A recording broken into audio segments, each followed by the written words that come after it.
കാർഷിക വാർത്തകൾ. കേരളത്തിൽ മീൻ വിൽപ്പന വീണ്ടും കുതിച്ചുയരുന്നു. ട്രോളിംഗ് നിരോധനത്തെ തുടർന്ന് മാർക്കറ്റുകളിൽ മത്സ്യലഭ്യത കുറഞ്ഞതോടെ അയല, മത്തി, കിളിമീൻ ഉൾപ്പെടെയുള്ള ജനപ്രിയ മത്സ്യ ഇനങ്ങൾക്ക് റെക്കോർഡ് വിലയാണ്. സംസ്ഥാനത്ത് മീൻവില വീണ്ടും കുതിച്ചുയരുന്നു. ട്രോളിംഗ് നിരോധനത്തെ തുടർന്ന് വിപണിയിൽ മത്സ്യലഭ്യത കുറഞ്ഞതോടെ ജനപ്രിയ മത്സ്യയിനങ്ങളുടെ വില റെക്കോർഡ് ഉയരത്തിലെത്തി.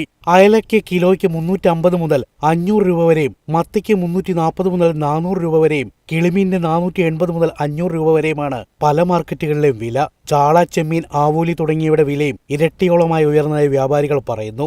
മീൻ വില വർദ്ധിച്ചതോടെ സാധാരണക്കാർ വാങ്ങലും കുറച്ചതായും പലരും ചിക്കൻ, ബീഫ് തുടങ്ങിയ മറ്റു ഭക്ഷണങ്ങളിലേക്ക് തിരിഞ്ഞതായും വ്യാപാരികൾ പറയുന്നു. ജൂൺ 9 മുതൽ ആരംഭിച്ച 52 ദിവസത്തെ ട്രോളിംഗ് നിരോധനം ജൂലൈ 31 വരെ തുടരും. മൺസൂൺ കാലത്ത് മത്സ്യസമ്പത്ത് സംരക്ഷിക്കാനാണ് നിയന്ത്രണം. ട്രോളിംഗ് അവസാനിച്ച് പച്ചമീന്റെ ലഭ്യത വർദ്ധിക്കുന്നതോടെ വില കുറയുമെന്ന പ്രതീക്ഷയിലാണ് വിപണിയും ഉപഭോക്താക്കളും. News desk MyFin TV.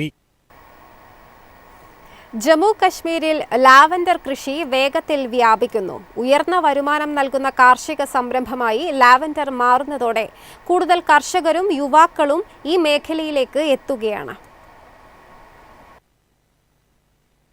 Jammu കശ്മീരിൽ ലാവണ്ടർ കൃഷി പുതിയ കാർഷിക വിപ്ലവത്തിന് വഴിയൊരുങ്ങുന്നു. ഉയർന്ന മൂല്യമുള്ള വിളയായ ലാവണ്ടർ കർഷകർക്ക് മികച്ച വരുമാനം നൽകുന്നതിനാൽ കൂടുതൽ ആളുകൾ ഈ മേഖലയിലേക്ക് എത്തുകയാണ്. CSIR ആരോമ മിഷന്റെ ഭാഗമായി 5000-ലധികം കർഷകരെയും യുവ സംരംഭകരെയും ലാവണ്ടർ കൃഷിയുമായി ബന്ധിപ്പിച്ചിട്ടുണ്ട്. ഗുണമേന്മയുള്ള തൈകൾ, പരിശീലനം, സംസ്കരണ സൗകര്യങ്ങൾ, വിപണന പിന്തുണ എന്നിവ ലഭ്യമാക്കുന്നു.